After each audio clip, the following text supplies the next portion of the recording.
Good Morning Business, le grand entretien. Les vendanges 2023 ont débuté il y a quelques jours dans le sud de la France, dans un contexte de réchauffement climatique, mais aussi de surproduction. On va en parler avec Jean-Marie Fabre, président des vignerons indépendants de France. Bonjour, merci d'être avec nous. Dans quel état d'esprit vous êtes ce matin, alors que les vendanges viennent de commencer ?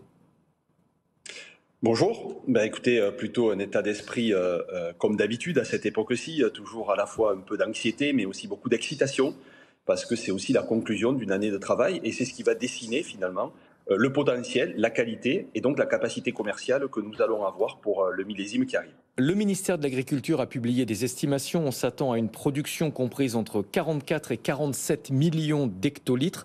C'est dans la moyenne de ces dernières années, ce qui veut dire qu'on est toujours en situation de surproduction. Bon, d'abord, je suis prudent sur les chiffres qui sont communiqués parce qu'à ce jeu des pronostics, on se trompe tous les ans. Et 2021, l'année du gel historique, l'annonce qui était faite, c'était une baisse de production de 20%. Et on s'est trouvé avec 30% de baisse de production. Donc il faut prendre ces chiffres avec beaucoup de précautions, même si effectivement, on devrait être dans une moyenne quinquennale. Est-ce que nous sommes en situation de surproduction ? C'est une question qu'il faut qu'on se pose. Moi, je pense qu'on est surtout en situation de sous-commercialisation. Et effectivement, il y aura certainement une adaptation de certains produits qu'il faut aujourd'hui mettre en regard des attentes des consommateurs, à la fois des nouvelles consommations, des nouveaux modes de consommation, des nouveaux lieux de consommation. Mais il y a avant tout et surtout un marché au grand export qui, certes, s'il a stagné depuis la crise Covid, reste le marché qui aspire le plus en matière de débouchés et sur lesquels la France doit préempter les nouvelles parts de marché. Donc l'offensive export doit être le salut aussi du secteur viticole français, dont, je le rappelle, il reste un des premiers secteurs économiques de ce pays. Mais certains négociants ont déjà des caves qui sont pleines à craquer. Et s'ils baissent les prix pour écouler leur stock, ils vont vendre à perte. Alors, je ne sais pas si les négociants ont des caves pleines. Ce que je sais, c'est qu'il y a des vignerons, effectivement, des viticulteurs, des caves coopératives, des vignerons indépendants, qui ont aujourd'hui des volumes encore en stock, effectivement, parce que le marché est en repli sur notre pays, que les conditions de commercialisation export ont été parfois perturbées par l'inflation, par le contexte géopolitique et, je le répète, par la crise Covid qui nous a fortement impacté sur les marchés export. Donc aujourd'hui, effectivement, il faut redéployer, redimensionner notre offensive export pour aller gagner de nouvelles parts de marché, mais il faudra aussi et surtout mieux appréhender la mise en œuvre de notre production et certainement trouver des outils qui permettront de mettre en œuvre une production qui collera réellement à la demande et au volume commercialisable. Vous parlez de la commercialisation, on a quand même une baisse de la consommation qui est assez importante. En 1960, en France, on consommait 120 litres de vin par an et par personne. On est retombé à une quarantaine de litres en 2020. Comment est-ce que vous analysez cette baisse ? Est-ce qu'on consomme moins, mais on consomme mieux ? Ou est-ce que c'est peut-être une société plus aseptisée où l'alcool est devenu, au même titre que le tabac, un produit qu'il faut absolument rejeter ? Moi, je pense que d'abord, il faut regarder l'évolution de notre société. Effectivement, en 1960, le vin était d'abord un vin aliment. Aujourd'hui, on est sur un vin plaisir, sur un vin partage. Et c'est pas aujourd'hui, ça fait déjà une grosse vingtaine d'années, même si la réalité des chiffres nous impacte plus fortement aujourd'hui. Malgré tout, le produit vin est toujours un produit à part dans l'esprit, dans la consommation, dans l'affect, à la fois en France, mais aussi à l'export et au grand export, où il est synonyme d'une société qui s'émancipe, d'une société avec des valeurs et des valeurs qui continuent à matcher à l'international. Donc cette baisse de consommation en France, elle n'est pas vraie à l'échelle mondiale. C'est-à-dire qu'entre 1960 et aujourd'hui, on est passé de 200 millions à 240 millions de consommation. La planète continue à croître en nombre de populations et je suis persuadé que ce produit, avec une consommation responsable, avec une approche d'un produit de qualité, à valeur, à référence sociale, continuera demain à intéresser et à être consommé, à nous d'être imaginatifs, mais aussi à nous d'être offensifs pour aller gagner des parts de marché là où elle continue à se développer. Effectivement, en France, la consommation a baissé et a baissé de manière régulière depuis 1960. Mais est-ce que les discours officiels, le discours des autorités sanitaires notamment, pèsent sur votre secteur ? Il y a quelques jours, l'Observatoire des drogues et des tendances addictives estimait à plus de 100 milliards d'euros par an le coût de l'alcool, le coût social et réel de l'alcool en France. Alors, je pense qu'il faut là aussi pondérer les choses. Je suis d'avis que la consommation de tout produit amène parfois, avec des consommations excessives, des soucis dans notre société. Et ce n'est pas que l'alcool, ça peut être tout un tas d'autres sujets, y compris parfois les sucres, y compris parfois donc les sodas, y compris l'alimentation, y compris aussi l'ensemble des éléments qui nous sont livrés par les réseaux sociaux. On voit qu'il y a d'autres formes d'addiction aujourd'hui qui amèneront certainement des maladies et donc des coûts pour la société. Donc il faut effectivement prôner toujours cette capacité à distinguer la consommation responsable, l'approche d'un produit avec ses valeurs dans une responsabilité, dans une connaissance de cette consommation. Et effectivement, il faut faire attention à distinguer les choses parce qu'on le voit bien, dans les pays où la prohibition sur certains produits, en tout cas, a été la panacée, en tout cas l'alpha et l'oméga, non seulement ça n'a pas réglé la problématique des addictions, mais ça a parfois engendré d'autres types de comportements frauduleux, des comportements qui ont permis de biaiser, j'allais dire, l'ensemble des règles. Je pense qu'aujourd'hui, on a une société qui peut être plus responsable, plus mature. En tout cas, de notre côté, la consommation avec responsabilité, avec éducation, est quelque chose que nous portons depuis très longtemps.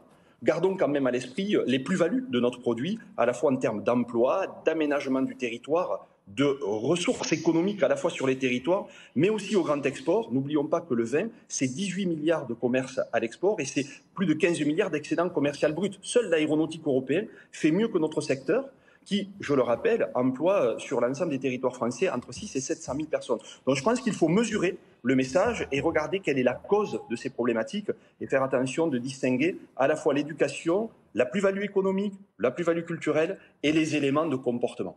Le réchauffement climatique, ça n'est pas uniquement comme conséquence le début des vendanges plus tôt, ce sont aussi davantage d'intempéries. Le dérèglement climatique a beaucoup affecté votre secteur, avec aussi des maladies. Comment est-ce que la profession gère justement le réchauffement ? Alors, je dirais aujourd'hui, elle a du mal à le gérer. Ce dérèglement climatique nous impacte de manière très très violente, à la fois par des aléas récurrents, de plus en plus forts, nombreux, gel, grêle, sécheresse, et vous le disiez aussi, parfois des éléments qui engendrent des développements de maladies. On le voit sur tout l'épisode de mildiou qui touche toute la façade ouest de notre pays. Donc notre capacité à nous adapter, en aussi peu de temps, elle est limitée.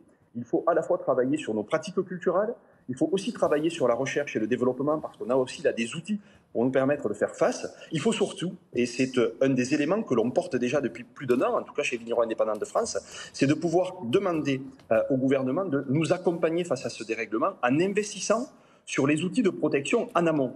Plus on protégera nos cultures avant les aléas, moins l'aléa sera important, plus on sera en capacité de maîtriser notre production et donc derrière d'asseoir une pérennité économique en tenant nos parts de marché. Aujourd'hui, on prend de plein fouet ce dérèglement climatique. Et moi, ma région, qui est celle du pourtour méditerranéen, entre le Roussillon et l'Aude, vit une sécheresse inédite.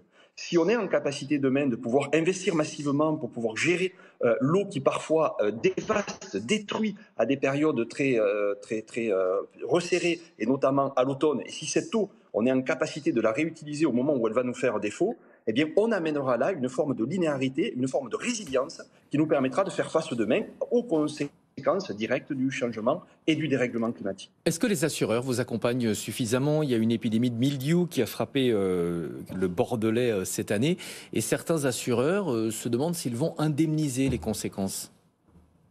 Alors en fait, il y a eu une vraie réforme de l'assurance qui a été portée depuis maintenant 18 mois, qui est en place depuis le 1er janvier 2023, qu'on salue en termes d'architecture. Et je pense qu'il y a là un produit qui est adapté aux aléas climatiques tels qu'on les connaissait. 2023 fait naître une problématique supplémentaire. Vous le dites effectivement, les conséquences d'une pluviométrie qui a été là aussi de manière forte et durable sur la façade ouest a engendré le développement du mildiou, qui est une maladie que l'on connaît, mais dans des proportions inédites et en même temps avec une incapacité à rentrer dans les parcelles pour pouvoir assumer les traitements pour protéger le vignoble. Et donc, il y a aujourd'hui non prévu dans les contrats d'assurance cette capacité à indemniser la maladie liée au trop d'eau. Et il faut faire bouger les lignes pour que ce dispositif assurantiel, qui est un des filets de sécurité, un des outils de la boîte à outils pour faire face au dérèglement climatique, soit le plus performant possible. Et donc, on demande aux assureurs de pouvoir retravailler et donc accompagner le développement de ces maladies qui sont directement liées aux conséquences climatiques. Un dernier mot sur le réchauffement climatique. Les experts nous disent qu'on ne pourra pas échapper à la migration vers le nord des vignes. On parle même d'un vin qui pourrait être produit en Grande-Bretagne d'ici quelques décennies. Vous y croyez ? Écoutez, je pense que la réalité du dérèglement climatique, les perspectives, on ne peut qu'y être attentif. Est-ce que je crois au développement du vin en Grande-Bretagne? Pourquoi pas? Bon, j'espère qu'on sera, comme pour le rugby, être en capacité de continuer à les challenger et à remporter ce challenge-là. Je crois aussi et surtout que même si les éléments du climat nous amènent à plus de résilience, n'oublions pas qu'il existe quand même du vignoble dans des zones encore plus arides et plus au sud que le sud de la France. Je pense au Portugal, je pense au sud de l'Espagne, je pense au pourtour et aux rives de la Méditerranée. On a là aussi, en matière de cépages plus résistants à ces conditions climatiques, une part de la réponse qui doit nous être amenée pour que le vignoble continue à mailler, à aménager et à faire vivre les territoires historiques dans lesquels il est situé en France. Voilà, c'est peut-être le prochain match franco-britannique, effectivement, dans les rayons vin des magasins. Merci beaucoup, Jean-Marie Fabre, président des vignerons indépendants de France, d'avoir été notre invité ce matin sur BFM Business.